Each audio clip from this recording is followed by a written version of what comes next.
DevOps പഠിക്കുന്ന ഒരു സീരീസാണ് ഇപ്പോൾ നമ്മൾ തുടങ്ങിയിരിക്കുന്നത്. അതിൻ്റെ ഭാഗമായിട്ട് എന്താണ് ഡെവോപ്സ്, അതുപോലെ തന്നെ എന്താണ് ഗിറ്റ്, എന്താണ് മറ്റ് കാര്യങ്ങളൊക്കെ നമ്മൾ നോക്കിയിട്ടുണ്ടായിരുന്നു. അപ്പോൾ നമ്മൾ ഇന്നത്തെ വീഡിയോ നോക്കാൻ പോകുന്നത് എന്താണ് ജെൻകിൻസ് എന്നാണ്.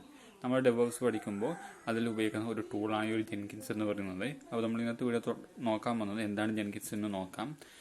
ജെൻകിൻസ് എന്ന് പറയുന്നത് CI/CD കൺട്രോൾ ചെയ്യാൻ വേണ്ടി ഉപയോഗിക്കുന്നതാണ്. അതായത് CI എന്ന് പറയുമ്പോൾ കണ്ടിന്യൂ ഇൻ്റഗ്രേഷൻ, അതേപോലെ തന്നെ CD എന്ന് പറയുന്നത് കണ്ടിന്യൂ ഡിപ്ലോയ്മെൻ്റ് എന്നാണ്. ഈ രണ്ട് കാര്യങ്ങൾ ചെയ്യാൻ വേണ്ടിയാണ് നമ്മൾ ഈ ഒരു ജെൻകിൻസ് ഉപയോഗിക്കുന്നത്.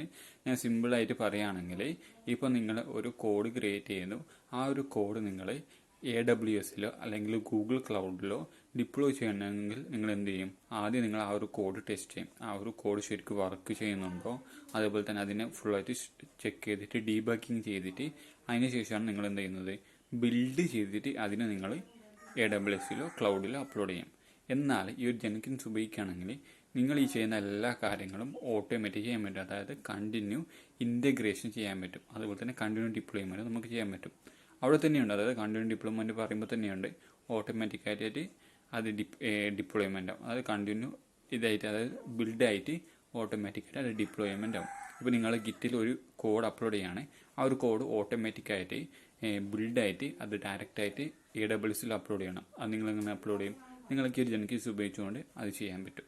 അപ്പോൾ ഇതിനാണ് നമ്മൾ ഈ ഒരു ജെൻകിൻസ് ഉപയോഗിക്കുന്നത്. അതായത് കണ്ടിന്യൂ ഇൻ്റഗ്രേഷനും കണ്ടിന്യൂ ഡിപ്ലോയ്മെൻറ്റിനും വേണ്ടിയിട്ടാണ് നമ്മൾ ഈ ഒരു ജെൻകിൻസ് എന്ന് പറഞ്ഞ ടൂൾ ഉപയോഗിക്കുന്നത്.